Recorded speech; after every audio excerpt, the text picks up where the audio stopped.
the billion-dollar weak point. The attacks have been relentless. The results have been devastating for Russia. The Kremlin's in a panic. Putin's greatest fear are the Russian people rising up. Hello and welcome to the Sun Battle Plans Exposed. Now today, we're not on the muddy front lines of the Donbass. We're going deep behind enemy lines, not from a Russian perspective where that's trying to attack Kyiv, or Dnipro, or Zaporizhia, or Odessa, or from a Ukrainian perspective to regain Kherson, Melitopol, Mariupol, or Donetsk, but to a new battlefield where stakes are measured in barrels, billions, and the very fuel that feeds Putin's war machine. We're exposing the oil war. And if you remember from the first episode of Battle Plans Exposed, this is an operational level war with tactical consequences. For more than 2 years, a brutal war of attrition has been fought with tanks and artillery, but now a new front has opened. Ukrainian ingenuity has unleashed a devastating campaign striking at the heart of Russia's economy. Long-range drones flying 1,000 kilometers or more are turning Russia's sprawling oil and gas empire into a chain of infernos. This isn't just about blowing things up. This is a highly strategic, calculated campaign to cripple the engine of Putin's war. It's an audacious gamble bringing the reality of conflict home to the ordinary Russians, threatening fuel shortages and putting immense pressure on the Kremlin's ability to continue to wage war. Today, we expose the battle plans behind these attacks, the catastrophic damage being inflicted, and the vulnerabilities of Russia's vast energy empire. This is the oil war, and it's set to intensify. To understand the impact of these strikes, you first need to grasp the sheer scale of Russia's oil and gas empire. It is, quite simply, the golden goose that lays Putin's golden eggs. For decades, Russia has been an energy superpower, using its vast reserves as a tool of geopolitical influence and the primary source of its wealth. Before the full-scale invasion, energy exports accounted for roughly 40% of Russia's entire federal budget.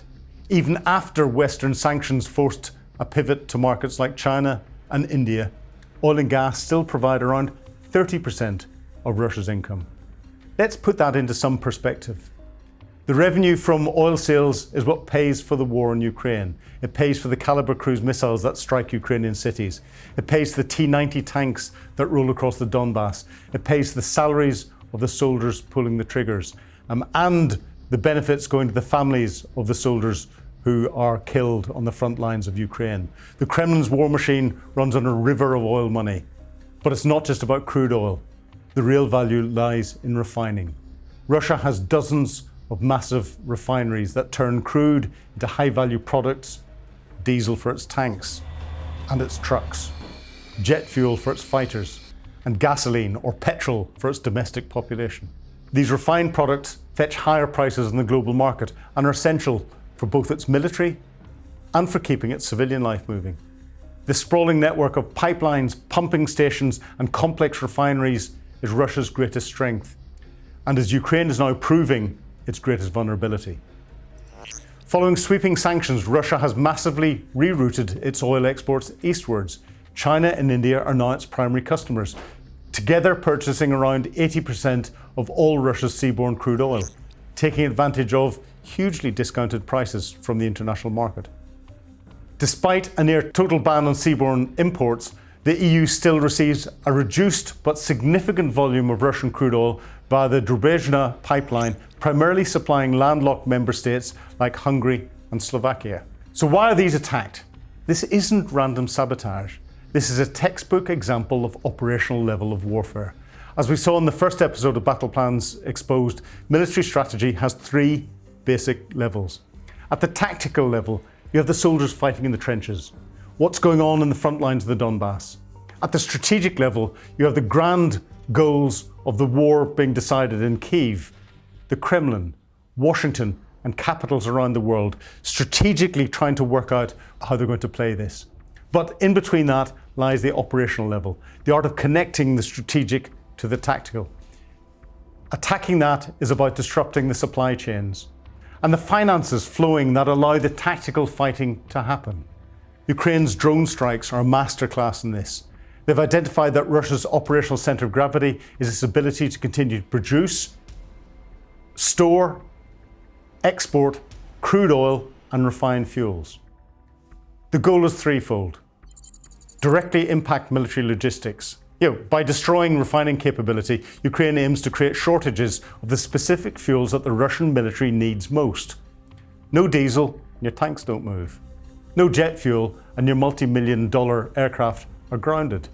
It's a direct attack on the logistical lifeblood of the invasion force. But more importantly, an aim is to cut the funding for the war. Hitting the refineries is a direct attack on the Kremlin's revenue. When a refinery goes offline, Russia can't produce high-value products to sell abroad. Whenever storage tanks are hit, Russia can't pump more oil out of the ground to put into non-existent storage tanks. Whenever pipelines feeding its shadow fleet of ships to export oil by sea are hit, Russia can't empty the storage tanks that are then being hit by the Ukrainians. As we've seen, Russia's already been forced to implement bans on the export of gasoline, and this started way back on the 1st of March 2024. That's billions of dollars in lost revenue that can't be spent on the war. And then the other objective is bringing the war home to the average Russians. This is a psychological blow. For 2 years, the war was something most Russians saw on state television. It didn't affect their day-to-day lives. Now, the drones striking deep inside their country and reports of fuel prices rising at the pumps, the conflict is becoming a tangible reality for ordinary citizens. It's a direct message. This war has a cost for you too. The scale and success of this campaign have been breathtaking. What started as sporadic attacks has evolved into systematic dismantling of Russia's refining capability. Let's look at the timeline of destruction. The attacks have been relentless. The Ryazan refinery, southeast of Moscow. The Kostovo refinery near Nizhny Novgorod, one of Russia's largest. The Zizran and Novokuby-Rishenk refineries in the Samara region, and the Slavyansk-on-Kuban refinery in the Krasnodar, a key supplier to the Black Sea fleet. Now let's look at this footage from the Ryazan refinery owned by Rosneft.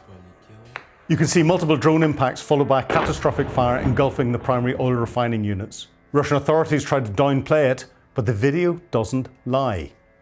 That facility processes did process over 17 million tons of oil a year. And this is Zizran. A single drone strike and the entire facility is ablaze. You can hear the panic in the voices of the people filming. This isn't a military base on the border. This is a core piece of Russia's national infrastructure, hundreds of miles from Ukraine. These aren't lucky hits. Ukrainian intelligence, likely aided by Western partners and insiders on the ground, has identified the most critical and the most vulnerable parts of each facility. The drones used, like the domestically produced Lyuty or Fury, have proven that they have the range and the reliability to pass what, on paper, were extensive Russian air defences. The results have been devastating for Russia. Credible analysis from sources like JP Morgan and Stratwatch shows that by mid-2025, Ukraine had successfully taken offline at least 12% of Russia's total oil refining capacity. We're talking about an economic blow of over 600,000 barrels per day of production, a staggering figure that directly impacts Russia's war chest. Now, the billion-dollar weak point. To understand why these drones are so incredibly effective, we need to look at the anatomy of a refinery. It's a common misconception to think that hitting a huge storage tank is the main goal. That helps. The less you can store, the less you can refine, the less you can pump out of the ground. But whilst it creates a spectacular fire, it's not the knockout blow. The real targets are the complex and expensive and almost irreplaceable processing units. This is the heart of the refinery. It is the primary distillation unit, often referred to by Russians by its acronyms like AVT6 or CDU4, which have been specifically mentioned as the targets in the strikes on the Ryazan and the Kostovo refineries. This is where the crude oil is heated to extreme temperatures and separated into its different components. Without this unit, the entire refinery is essentially useless. These units are multi-story structures full of pipes, furnaces and pressure vessels. They're incredibly difficult and expensive to build, requiring specialized Western technology and components that Russia can no longer easily access or acquire due to international sanctions. Repairing one of these units isn't a matter of weeks. It's a matter of months, if not years. By targeting these specific choke points, a single, relatively cheap Ukrainian drone can inflict billions of dollars of damage and paralyze a facility that contributes massively to the Russian war effort. It is a very definition of asymmetric warfare. In addition, when storage facilities are hit, less oil can be pumped out of the ground, and less oil is available to be put through the distillation sites.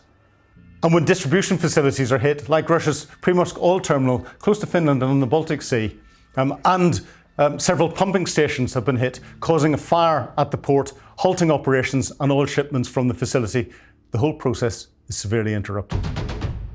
The Kremlin's in a panic. It doesn't know how to respond. So how has Russia responded? Well, it's with a mixture of denial and barely concealed panic. State media initially tried to ignore the attacks or claim everything was shot down, but the videos filmed by ordinary Russians made that lie impossible to maintain. The much vaunted air defense network has proved useless, mainly because of the vast area that it would need to cover and the failure in Russian intelligence to recognize Ukraine's capabilities. The economic consequences are now undeniable. As we mentioned, the Kremlin was forced to take a 6-month ban on fuel exports. This is a desperate measure to stabilize their own domestic market and prevent widespread shortages and price hikes for their own population. They're sacrificing vital export revenue to keep peace at home. Putin's greatest fear are the Russian people rising up. The message from Ukraine is clear and is being heard in Moscow. We can touch you. This war will have a cost for your economy and your people. The psychological impact of seeing your nation's industrial heartland burn, while your government seems powerless to stop it, cannot be overstated. The psychological impact of queues at fuel stations impacting people's daily lives cannot be overstated. Ukraine's drone campaign against Russia's oil infrastructure is a bold, high-stakes gamble. It is an operational level battle for the very lifeblood of Putin's war machine. It has exposed the deep vulnerabilities of the Russian state and demonstrated a level of strategic ingenuity that has stunned the world. The White House may worry about global oil prices, but for Ukraine, these are existential strikes. It is a legitimate military strategy to degrade Russia's ability to wage a war of annihilation against them. This oil war is a dangerous, unpredictable, and potentially game-changing front in a conflict that continues to defy all expectations. It proves that in modern warfare, the most effective battle plans aren't always about brute force on the tactical front line, but about finding your enemy's single point of failure and striking it again and again with unrelenting precision. So that's all for today on the Sun Battle Plans Exposed. Please join us next time as we continue to uncover the strategies and secrets of modern warfare. If you've got any comments or you've got any questions, please put them below. And please subscribe to the Sun's YouTube channel. So for today, thank you and goodbye.